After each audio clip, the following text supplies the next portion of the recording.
Welcome into the Carolina Kitchen. Our good friend, Chef George Ettwein, is back with us from the Black Forest restaurant over off Hendersonville Road, a little bit south of Long Shoals Road.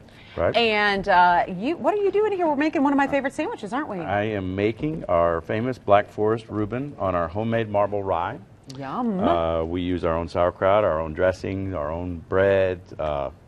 We don't make the corned beef or the Swiss cheese, but it's all ours. But believe me, when you get to the bread and the sauerkraut that they've made on their own dressings, you don't even mind that they borrowed from another maker for the cheese and stuff. Oh, Swiss cheese going down? Swiss cheese. And you put this down first. If you do this open face, it's going to be a lot faster at home. Okay. You know, to flip them and stuff, just do it open face. You'll get time for the bread to brown and the cheese to melt. Okay. And by the time you get everything else built, it's ready to flip and serve. Oh, and I'm just going to tuck in the corned beef here on the sides just to warm it up. Okay. Because you put cold meat on a warm sandwich, that's no good. No, I see. I'm so with you on that. I'm telling you. It's just not worth it. Does not work.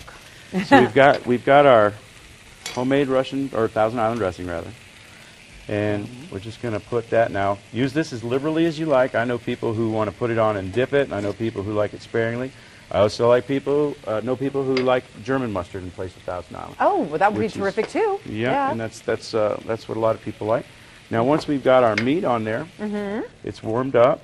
Look at that, beautiful. You want to pile it on there, layer it on there so that it looks nice and big for in my case, the customers, but in your case, your friends. There you go. And they'll say, wow, that's a big meaty sandwich. Now we have some of our Black Forest sauerkraut here. We saute it with bacon and onions and all kinds of wonderful things that I'm not going to be able to do for now.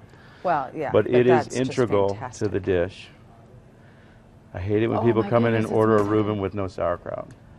What? I get them, believe it or not. Oh my goodness, folks, if you've ever done that, don't do that. You're missing out on what I think is the best part. I am a German girl and I love some sauerkraut, and they make some of the best. So this is kind of getting all happy in the pan here. It's all built. All we have to do is wait for the cheese to the bread to brown, the cheese to melt. We're going to top it, put it on a plate with a pickle, and it's delicious. You know what? This sounds like a good time for me to tell them how to get the recipe. What do you think? That sounds fabulous. Here's what you need to do. Go to our website, WLOS.com. When you get there, click on the Carolina Kitchen, and we'll get you all set with this wonderful recipe. You know, Reubens, they come around. People have their variations on it. This is one of the best that you will ever try. So go ahead and get the recipe and give it a shot because it's amazing. And if you really don't feel that inspired to try it yourself, just go let George make one for you. He knows how to do it. It's everybody. We put it on the sign, best in town. We don't do that to be boasting, rather. We do that because that's what all the customers say. That's what we tell them. Exactly. All right. So we're just gonna, and I was about to reach in there with my hand, but This is how you would do it at home. Yes, you're just gonna top it off. Oh, now, look how beautiful. Normally I'd like a little bit more browning on there, but we're here on I'm TV. Hungry. We're we casual. gotta keep moving here. You want to hold it in place with a couple of nice tall cocktail toothpicks, and when you cut with your French knife, you want to put the point down, give a little bit of slice, and push. All right, folks, the Reuben a la Black Forest restaurant. Yep. That's what's cooking in the Carolina Kitchen.